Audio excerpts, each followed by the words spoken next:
9:19 de la mañana y mañana es un día complicado en el Congreso de la República porque se va a presentar la ministra Flor Pablo para ser interpelada. El tema que esperemos promueva una discusión alturada y una discusión eficiente es el contenido de los textos escolares, que ha generado muchísima discusión, el famoso tema del enfoque de género, que algunos quieren entender que en realidad se trata de una ideología de ese género que es inexistente. En fin, de eso se va a hablar mañana en el Congreso de la República y Martín Vegas es ex viceministro de Educación y está con nosotros justamente para que nos ayude a entender qué es lo que pasa con los textos escolares y qué observaciones se les pueden hacer y qué cosas se está exagerando. Señor Vegas, gracias por estar con nosotros. ¿Qué tal? Muy bien, y estamos en realidad en una interpelación permanente en el sector de educación, ¿no? Porque Saavedra, Martans, así es, y ahora Pablo. Y ahora Pablo, y yo no creo que eso termine mañana, porque estos grupos, digamos, tienen ideas que no van a cambiar. Me parece, y hay que decirlo con todas sus letras, concentrado varios intereses distintos. Por un lado está, efectivamente, estos padres preocupados por el tipo de educación que van a recibir sus hijos, en muchos casos con información muy tergiversada de qué es lo que sus hijos van a aprender, pero hay también un grupo económico importante que invierte en educación que no ha estado de acuerdo con algunas políticas del ministerio que han afectado su negocio. Si tú le subes el sueldo al profesor de colegio nacional, claro, el profesor de colegio privado tiene que subir el sueldo de su profesor también. Entonces hay varios problemas que se han ido mezclando. Y creo, y aquí me va usted a contradecir o a darme la razón, señor Vegas, que el tema del enfoque de género está siendo utilizado con varios fines distintos. Políticos, empresariales, o sea, hay un montón de gente que se cuela en una preocupación genuina y la has deformado completamente. Bueno, nosotros tenemos en el Perú una política de Estado que fue elaborada durante el gobierno de Alejandro Toledo y aprobada por el presidente Alan García. O sea, dos gobiernos que uno diría son totalmente opuestos, empezaron a darle una línea de continuidad al tema de educación, con un pilar que es la calidad, otro pilar que es la equidad y otro que es la pertinencia. Y uno cuando ve la agenda del Congreso empieza a ver de que toda esta política de Estado está siendo perforada por varios temas y yo creo que detrás sin duda hay intereses como los que usted menciona. O sea, el Congreso en la Comisión de Educación acaba de aprobar una ley para que los que forman a los nuevos profesores en los institutos pedagógicos, que también están en meritocracia, si son desaprobados en sus evaluaciones, no pierden su puesto de trabajo, o sea que van a seguir enseñando a nuevos profesores. Hace poco aprobaron un proyecto de ley para que directores de colegios que se habían negado a pasar una evaluación sean repuestos en sus lugares de trabajo, con lo cual, entonces sí hay una agenda, digamos, que yo llamaría antiproyecto educativo nacional. Pero fundamentalmente la crítica ácida, inflamada, viene hacia el enfoque de igualdad de género. Hay 7 enfoques, pero se concentra esta crítica, repito, en el enfoque de género.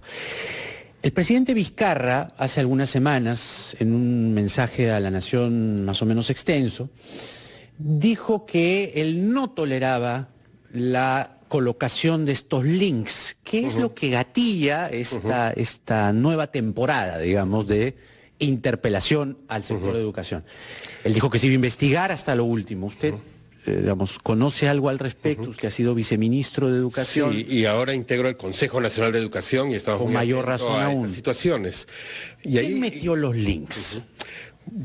Bueno, la ministra Flor Pablo, a los días de haber asumido, inicia una investigación sobre el tema, ¿no? Porque un texto que está, por lo que se ha visto, el texto bien elaborado, le coloca unos links realmente que no tienen fuentes adecuadas. Entonces sí, eso merece una investigación. Pero que tampoco era el fin del mundo, ¿ah? Como lo han querido hacer ver, ¿no? No era el fin. Tampoco era el fin es un tema opinable, si el link estaba bien o no. Además era un tema link opinable, en el glosario del texto. Uno puede estar a favor o en contra, pero abonaba a quienes critican cerradamente al enfoque de género, decir, ya ven, ahí está pues. Pero la ventaja es que ahora, bueno, la ministra Flor Pablo está obligada a implementar el enfoque de género, porque hay un mandato del Tribunal Constitucional primero que señala que parte de la Constitución es el enfoque de igualdad de género y luego hay una sentencia sobre el currículo que dice va el enfoque de género e impleméntese. Y eso va a permitir, creo yo, efectivamente que no se explique bien el tema, ¿no? Y que no haya grupos que manipulen, digamos, el desconocimiento que evidentemente también existe. Parece no un tema de ignorancia, sino de, oye, conciencia, pero simplemente no estoy de acuerdo con eso. O sea, llega un punto en el cual el ministerio va a poder hacer algo con este enfoque sin que genere este tipo de reacción tan negativa. Bueno, o sea, es inevitable pasar por una interpelación en la medida que se mantenga este enfoque. Yo creo que ahí el objetivo del ministerio es hacia la población, los estudiantes, las familias, etcétera. 85% de una encuesta de Ipsos dicen que están de acuerdo con que se trabaje el enfoque de género, y hay grupos que se oponen. Veamos cuál es, en todo caso, ya la controversia más puntual. Pero el Estado no puede retroceder en una serie de temas. Es decir, si en un salón de clases hay un chico que es homosexual, tiene que ser respetado, ¿no es cierto? Tiene que ser tratado como todos los alumnos. Y se le tiene que explicar a todos los demás que ese chico no tiene nada de malo, ni ha hecho nada malo en su vida, y que no puede ser discriminado. Y explicar, además, por qué es así, ¿no? Así es, y que eso no es algo que se contagia, ¿no? Como y a sus compañeros se lo tienen que decir. Tienen que respetarse unos a otros. Si hay una chica, como está creciendo el número de chicas embarazadas, adolescentes, no se lo va a expulsar al colegio, que muchas veces lamentablemente todavía ocurre, pero eso es en concreto el enfoque de género. Si hay grupos que se oponen a eso, ellos están fuera de la ley, en realidad. Los que están, digamos, en un problema son estos grupos militares. Además, no es una invención peruana, ni es una tendencia restringida a un pequeño número de países. Me refiero a la reacción de aquellas personas que no quieren generar visibilidad sobre este tema. O sea, el conservadurismo, digamos. El conservadurismo en educación se está extendiendo en el mundo. Una tendencia, ¿no? Y, digamos, ¿qué es lo que puede hacer? O sea, ¿qué es lo que puede hacer desde el Ejecutivo? Ceder ante este tipo de presiones, esconderlo, patear el problema para un siguiente gobierno, o ya darle frente, incluso a pesar de que esto le genere rechazo de ciertos grupos. Yo creo que en temas de derechos de los estudiantes no se puede retroceder, y si hay que dar un debate, se tendrá que darse, y si se necesitan interpelaciones o las acciones que sean necesarias, hay que darlo, porque está en juego. O sea, hay problemas de vulneración de derechos por temas de género en los estudiantes del Perú. 80% de los estudiantes han declarado que han sufrido violencia. O sea, no es un tema de broma. No podemos aceptar que esa situación se naturalice porque haya uno u otro grupo. ¿Cuál era el diagnóstico durante su época en el ministerio? O sea, ¿cómo pensaban que iba a ser la reacción cuando se abordaran este tipo de problemas?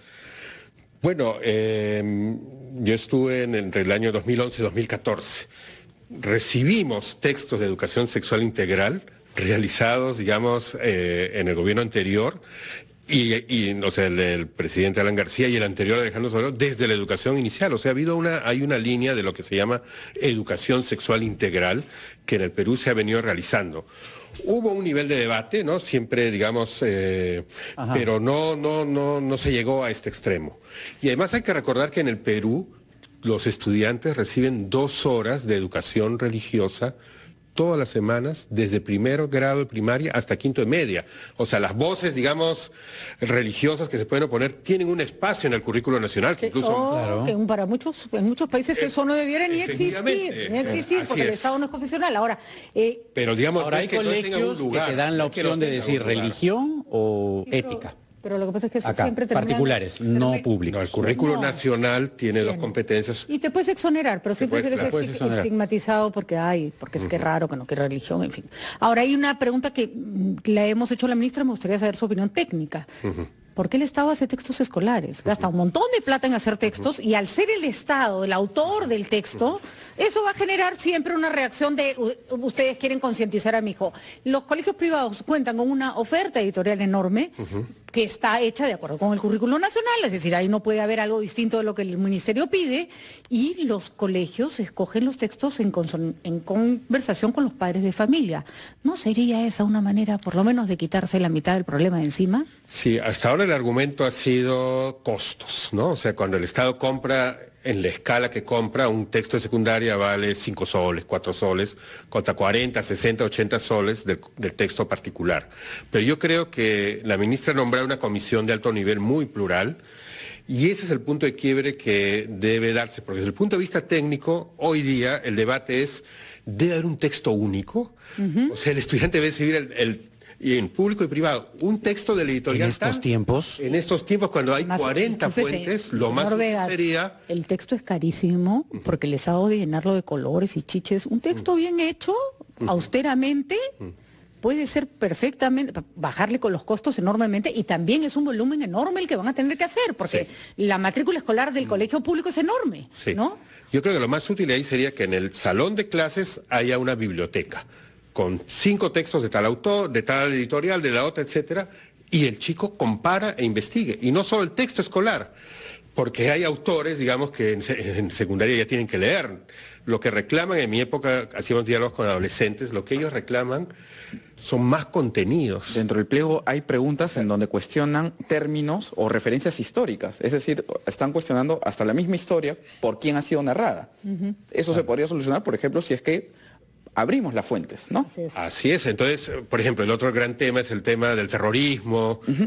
Bueno, Lo que sí nos queda claro es que mientras el Estado sigue haciendo el texto, hay alguien a quien algo no le va a Le van a gustar tirar y todas van las a balas. Pues. interpelar Claro, a los a niños. cada momento. Solo una muy corta. ¿Usted podría admitir, como ex viceministro y ahora integrante del Consejo de Educación, que quienes atacan de esta manera al enfoque de género tienen en sí algo de ignorancia, de desconocimiento? Porque solamente desagregando la pregunta 1 del pliego interpelatorio, lo que preguntan al final es, ¿todos tenemos identidad de género o solo algunas personas? así es. Bueno, yo creo que en ese sentido... Perdón, es el pliego interpelatorio, discúlpame. Aunque es un pliego de replay, o sea, 20 días después de que había asumido la ministra, le están cuestionando hechos del anterior ministro, o sea, ahí nos pasaríamos... Pero va a ser muy didáctica, y yo confío mucho en que la ministra Ojalá. Flor Pablo va a poder explicar claramente estos temas, ¿no? Sí. Que no es que unos tienen identidad y otros no, y así varios temas. Pero detrás de eso yo creo que hay una agenda antiproyecto educativo nacional, o sea, que quiere quebrar bases de reformas que cuestan. Esta es una vinculada al género. Pero cuando hay proyectos de ley que dicen que el licenciamiento de universidades es hecho por los propios rectores, o sea, que quieren poner al gato despensero, claro, estamos hablando de otros temas. Y esa es la agenda que va avanzando por debajo de estos temas de mucha bulla, ¿no? Muy bien, muchísimas gracias, señor Martín Vega. O sea, ojalá que lo que veamos sea... Ya sabes, el Congreso te pregunta, ¿tienes identidad de género o no? ¿Ah? Vamos a ver, yo diría vamos que a ponernos todos a discutir, vamos a ponernos en la pausa de discutir. Todos los profesores de alumnos secundarios deberían ver la interpelación para que aprendan que o sí. no de ciudadanía. Por supuesto que sí, por supuesto que sí. Muchísimas gracias al señor Martín Vegas, ex viceministro de Educación. Estuvo con nosotros para hablar de la interpelación a la ministra Flor Pablo, que será el día de mañana. Vamos a la pausa.